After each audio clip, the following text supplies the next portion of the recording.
নমস্কার।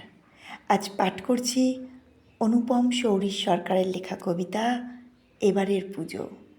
কণ্ঠে আমি পম্পা কুণ্ডু।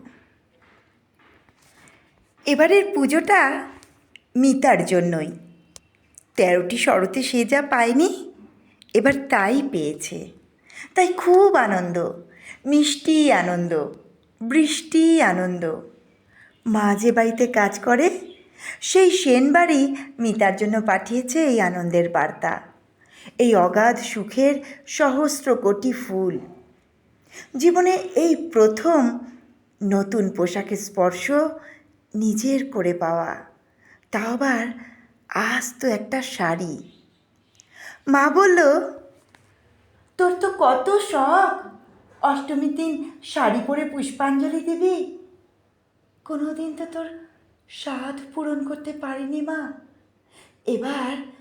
এবার বৌদিমণি মুখ তুলে চেয়েছে। জানিস, তোর জন্য জিন্স আর টপ কিনে দেবে বলেছিল। আমি চেয়ে নিলাম শাড়ি। কিরে, ঠিক করিনি? মেয়ে তখন বিভোর শাড়ির ঘ্রাণে, ঘোর যেন কাটছেই না। মা আমার, সোনা মা আমার, মিষ্টি মা আমার, খুব খুব ভালো করেছ, একদম ঠিক করেছ। মাকে জড়িয়ে মেয়ের সে কি আদর। মা তো অস্থির। হয়েছে হয়েছে, ছাড় ছাড় পাগলি মেয়ে আমার। শাড়িটাকে সে বার করে গন্ধ শোঁকে চোখ বুজে। আহ, কি সুন্দর! রক্ত নেচে ওঠে সেই ঘ্রাণে মুনিয়া পাখির মতো। সে যত্ন করে শাড়িটাকে রেখে দেয়, খুব সাবধানে, ভাঁজ খোলে না। মা তো অবাক। পুষ্পাঞ্জলির সময় হলো, এখনো বসে আছিস শাড়িটা বুকে জড়িয়ে? যা যা, পরে নে। না মা, ভাঁজ নষ্ট হয়ে যাবে, গন্ধ হারিয়ে যাবে, কিছুতেই পরবো না।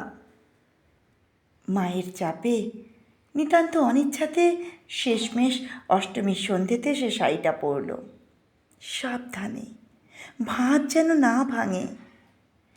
একটু পরেই শুরু হবে সন্ধি পুজো।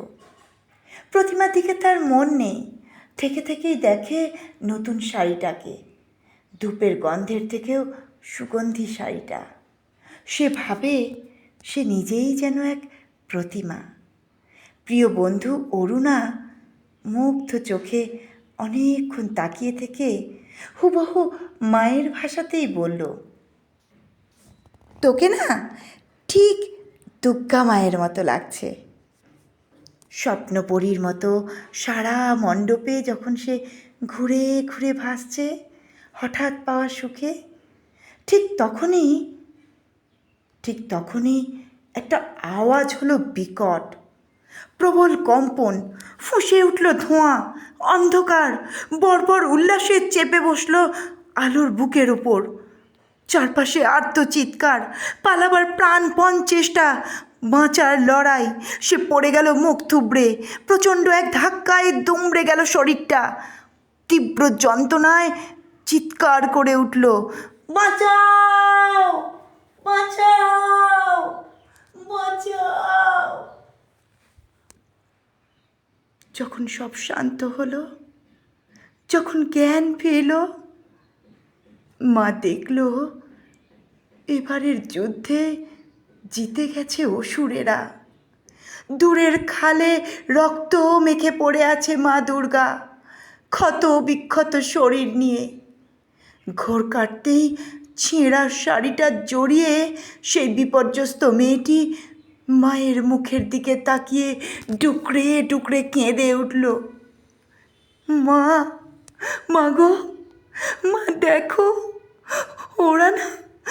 ওরা না আমার শাড়ির ভাঁজ ভেঙে দিয়েছে।